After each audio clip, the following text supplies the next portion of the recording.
Welcome to the third video in the series Selling to Procurement. In the first video, I explained how and why procurement had become such an influential function in today's companies and public institutions. And then in the second video, I moved on to discuss procurement's own challenges, the constraints and difficulties sourcing professionals have to negotiate. And I suggested that salespeople walk in procurement shoes a while before they criticize or try to isolate them from the negotiations. Now in this third video, we revert to the sales professional's toolkit, customer segmentation, but with a twist.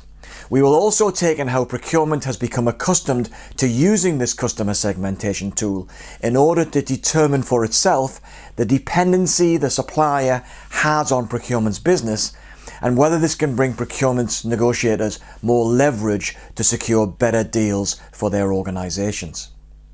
I will be explaining how sales can use this tool to focus effort into the most favored customer accounts.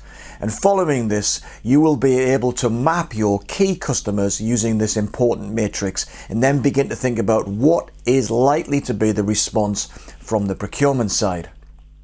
One of the challenges that sales and account management people wrestle with is this issue of how do they segment their customer base so they can adequately prioritize the relationships that are worthy of serious investment. It stands to reason if you're the head of sales for a business and the cost of servicing a major customer is significant, and it usually is, then you want to be making sure that you're not diverting resources and money towards relationships that are not profitable or show little scope for growth. Over the years, sales and marketing academics and researchers developed a 4-box matrix that helps sales professionals segment and prioritize their customers. It's sometimes called the customer portfolio matrix, but variations on it go under different names. No matter, it has become a useful tool for sales to justify and plan their investments into specific customer accounts. Professional buyers use the term supplier preferencing to describe the matrix, mainly because it describes the process of suppliers preferring some customers over others.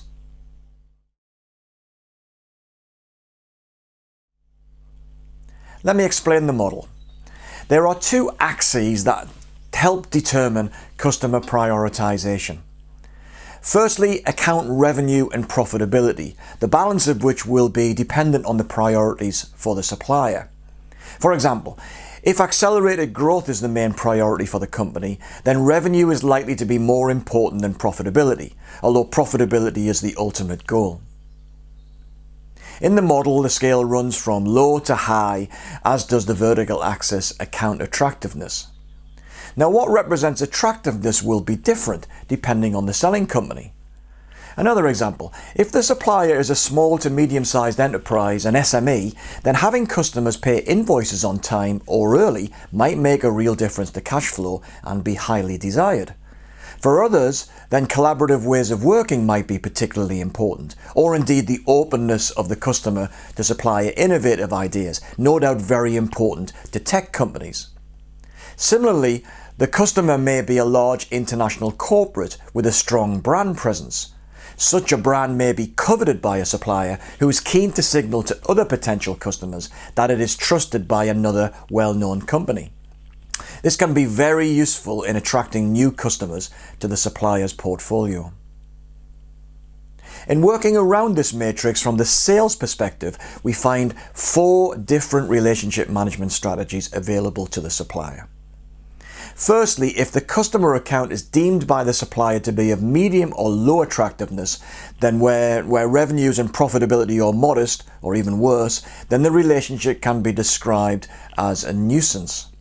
The supplier's approach to this type of relationship will be to think very carefully about how much it is investing in the relationship, and may even mean removing the customer from its key account management program. Often it will simply willfully neglect the relationship and allow it to die on the vine. In the top left-hand quadrant of the matrix, where the supplier's revenues and profit from the customer relationship remain low, but the customer is considered an attractive proposition, then this is the develop box. Here, the supplier will be making relationship-specific investments in anticipation of growth in revenues and ultimately profitability. You might call this the optimist box. Over on the right hand side of the matrix, we find firstly attractive and profitable customer relationships. These are typically the supplier's strategic or core accounts and are obviously very important indeed. The approach of the supplier will be all about delighting the customer, staying focused on delivering performance and value, and farming the account for cross or upselling opportunities. These accounts will get a lot of attention from the supplier's senior management team, as well as being high priority for sales. Finally, in the lower right-hand quadrant, we find customers that provide significant revenues and profits today, but are sometimes, for a variety of reasons, troubled.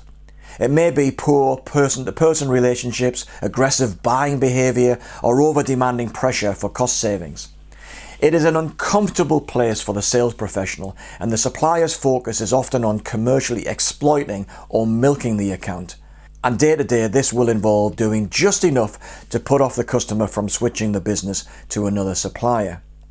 Some of the most toxic customer-supplier relationships are found in this quadrant. So this matrix is very important for selling organizations, but interestingly, it has also become a tool used by procurement people. And this is something, in my experience, that sales professionals don't think carefully enough about. If they were to think carefully about it, then these questions will be front of mind. What happens if my segmentation analysis is also fully understood by the customer's professional buyers? Does it strengthen the customer's negotiating leverage? And what does that do to the effectiveness of my account management approach?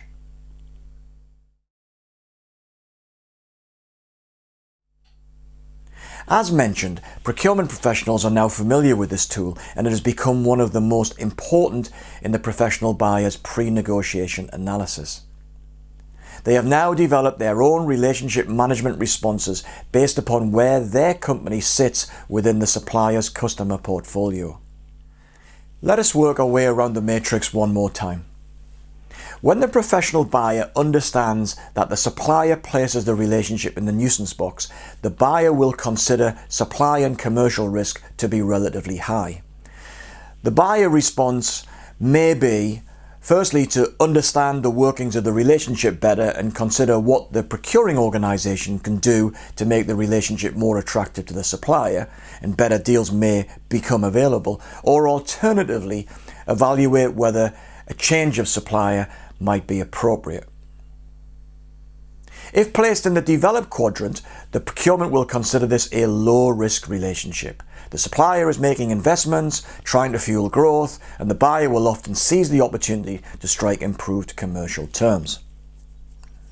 The supplier can expect high demands during negotiations.